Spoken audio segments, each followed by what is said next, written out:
গোপন কথা তোমার দাস, কিন্তু সেটা ফাঁস হয়ে গেলে তুমি তার দাস। আমরা জেনে না জেনে আমাদের অনেক কথা সবাইকে বলে ফেলি, আর পরে তাই নিয়ে আমাদের অনেক সমস্যায় পড়তে হয়। সেজন্য আমাদের সব কথা সবাইকে বলা উচিত নয়। আজ আমি আপনাদের এমন 5টি কথা বলবো সফল হতে চাইলে, যেগুলো আমাদের কাউকে বলা উচিত নয়। তো ভিডিওটি শেষ পর্যন্ত দেখবেন। নাম্বার 1, গোপনীয়তা ফাঁস না করা। আমাদের সবার জীবনেই কিছু না কিছু ডার্ক সিক্রেট থাকে, যেগুলো নিজের মধ্যে সীমিত রাখাটাই বেশি বুদ্ধিমানের কাজ। আজ আপনার কারোর সাথে খুব ভালো সম্পর্ক আছে, আপনি দুর্বলতার বশে সব কথা তাকে বলে ফেললেন। বলা তো যায় না, দুদিন পর যদি তার সাথে আপনার সম্পর্ক খারাপ হয়ে যায়, তখন আপনাকে আফসোস করতে হবে। পরবর্তীতে সে হয়তো সেটা নিয়ে আপনাকে ব্ল্যাকমেইল করতে পারে। এজন্যই আমাদের গোপন কথাগুলিকে সবসময় গোপন রাখা উচিত। শুধু শেয়ার করে হালকা হতে গিয়ে কেন নিজের বিপদ ডেকে আনবেন? তবে হ্যাঁ, তার কাছে আপনার কোনো কথাই গোপন রাখা উচিত নয়, যে সুখে দুঃখে সারা জীবন আপনার পাশে থাকার জন্য প্রস্তুত। নাম্বার 2, জীবনের লক্ষ্য। আমাদের সমাজে আগ্রহ কমিয়ে দেওয়ার মতো লোকের অভাব নেই। তাই আমরা যখন সাদা মনে আমাদের লাইফের টার্গেট কোনো থার্ড পারসন অর্থাৎ আজে বাজে লোককে বলে ফেলি, তখন তারা সেটার ভালো দিকগুলো বাদ দিয়ে শুধু নেগেটিভ সাইড নিয়ে কথা বলে। ফলে আপনার উৎসাহ কমে যায় বা আপনাকে ডিমোটিভেট করে দেয়। এই যেমন ধরুন, আপনি ভালো কোনো ভার্সিটির জন্য অ্যাডমিশনের প্রস্তুতি নিচ্ছেন, আর সেটা যদি আপনি কাউকে বলেন, সে আপনাকে বলতে শুরু করবে, ভাই দেখ,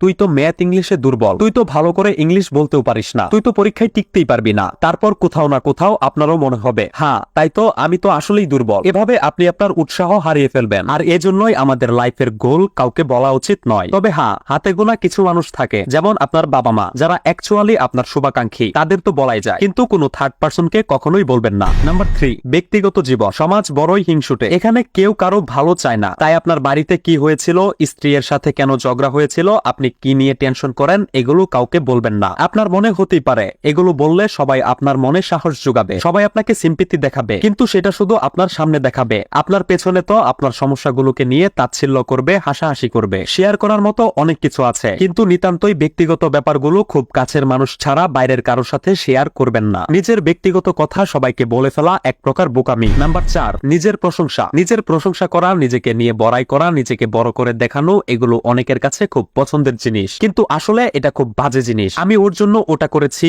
এর জন্য এটা করেছি, কোনো এক সময় ওকে সাহায্য করেছি, যা করেছেন বেশ করেছেন, দরকার হলে আরো করবেন। কিন্তু সেটা সবাইকে এভাবে বলার কি আছে? আপনি তাকে সাহায্য করেছেন কি সবাইকে এভাবে বলে বেড়ানোর জন্য? এইভাবে নিজেকে জাহির করাটা মোটেই শোভনীয় নয়। এতে আপনি ক্রমে আত্মকেন্দ্রিক হয়ে পড়বেন, আপনার আত্ম অহংকার অনেক বেড়ে যাবে, আর অহংকারই কিন্তু মানুষের পতনের কারণ। হ্যাঁ, করুন, সবাইকে সাহায্য করুন, অন্যের প্রয়োজনে পাশে দাঁড়ান। যদি সত্যি আপনি কারোর কোনো প্রয়োজনে আসতে পারেন, তাহলে এমনিতেই তারা আপনার প্রশংসা করবে, তখন আপনাকে কষ্ট করে আর নিজের প্রশংসা করতে হবে না। নম্বর 5, শো অফ করা বন্ধ করুন। আমার কাছে এত টাকা আছে, আমি এত দামি পোশাক পরি, পরের মাসে BMW নিব, আমার আইফোন ছাড়া অন্য কোনো ব্র্যান্ডের মোবাইল ভালো লাগে না। এগুলো কি?